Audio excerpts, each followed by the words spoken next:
All right, so marketing is often a topic that's of concern or confusion, or just a topic of people of wanting to learn more from among small businesses. And what I've found, small business tend to take two approaches to marketing, both of which are entirely too complicated. One, they try to attack our marketing from a rather backwards approach, and we'll talk about that in a minute. But then they try to tackle it from a strictly monetary or overcomplicated stance in hiring companies and doing all these elaborate things. But marketing really isn't that hard. It's not that complicated. Marketing can basically boil down to two basic roles. Your role and first role is communicating, and then educating your customer base. So what does that mean? It's basically the old who, what, how, where, when, and why of question answering, except it's three what's and a how. So the purpose of the communication and education is communicating to your potential customers or even your existing customers what's available, what do you have to sell, what are the benefits of what you have to sell, and how does it impact them, what do they need to buy based on what their needs are, how do they go about choosing that particular item, and then how do they go about buying it from you instead of from somebody else. So boiling it down to the basic communication education starts to you know, unravel the complexity that a lot of business owners tend to make marketing. So, from a marketing standpoint, especially from a dollar spend standpoint, the name of the game is keeping your acquisition costs down and your lifetime value up. Now, what do I mean by that? So, what do I mean by acquisition cost? So, what does it cost you to essentially buy a customer? Because at the end of the day, what marketing really is buying customers, right? And it's the amount of money you have to spend to get somebody interested in your product and ultimately pull the trigger and purchase and give you money for what your product or service is. So what is that total acquisition cost in order to bring in an individual customer on? Name of the game there is to keep that acquisition cost as low as possible. And then the other piece of the marketing equation is the lifetime value. So once you've got the acquisition cost down, how do you keep that particular customer for life, or for at least a prolonged period of time, and keep that lifetime value up? So acquisition cost low, lifetime value high. So a good example of that is, let's say you have a customer that it costs you $30 to bring on the customer.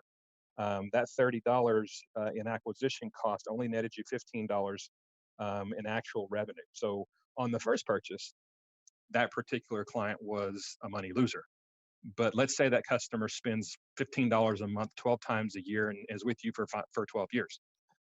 Now, what does that acquisition cost you? And what is the net lifetime value for that client? So once we start thinking about, from a marketing perspective, how is it we communicate? What do we communicate? And in what distribution mode or venue do we do it in order to keep our acquisition costs down and our lifetime value up? So that's when we start to think about really developing the marketing campaign. This is the second place that most business owners that I come across make the mistake in so much as they develop the marketing campaign first. So they'll say, well, we want to spend some money in Google AdWords, or we need to up our SEO. Maybe do a Facebook or LinkedIn or Instagram marketing campaign, or some direct mail, without even thinking about who they're marketing to, like who they're trying to target. So basically, what they've done is taken that marketing funnel, so to speak, and turned it upside down. So they'll comprise or put together this elaborate social media or print campaign um, up without ever having targeted who they're going after. So the first essential portion of any good marketing campaign is the who. Make a list of your target market segments. Get as granular as you can. So if you're targeting a certain demographic, find out how old that demographic is. Where do they live? What are their hobbies? What is the reasons they might be purchasing the products or services that you offer? And then you can construct your target market, because another misconception is that once you develop a target market, that there's only one target market, and that is wholeheartedly untrue. Having a single target market is one of the biggest fallacies of marketing today. You need to have as many target markets as you can, because target marketing is basically about chunks. I'll use an example. Let's say you are a chiropractor, and you are a chiropractor that doesn't take insurance, so you're all out of pocket. So who's your target market then? Well, your target market is going to be somebody that tends to be a little bit more open to alternative treatments, somebody that's got discretionary income, somebody that's got time on their hands, and somebody that is keenly aware of keeping themselves fit and healthy. Well, how can you further, whittle that particular target market down? Um, Discretionary income, affluent areas, affluent neighborhoods, coffee shops, salons, specialty boutique gyms. Who are you looking for? Well, those folks that tend to take better care of themselves and are open to alternative ways of caring for themselves other than traditional medicine would be predominantly females, predominantly middle-aged females, say 35 to 45. So now you're looking at 35 to 45-year-old females in affluent neighborhoods. Where do we find them? How do we talk to them? That is the essential start of a good marketing campaign. So you can have as many of those target markets as you want. Then once that target market is constructed, we got to start thinking about what are we really after? Are we after market share? Because that's what a lot of people talk about when they're talking about marketing. Are we after market share?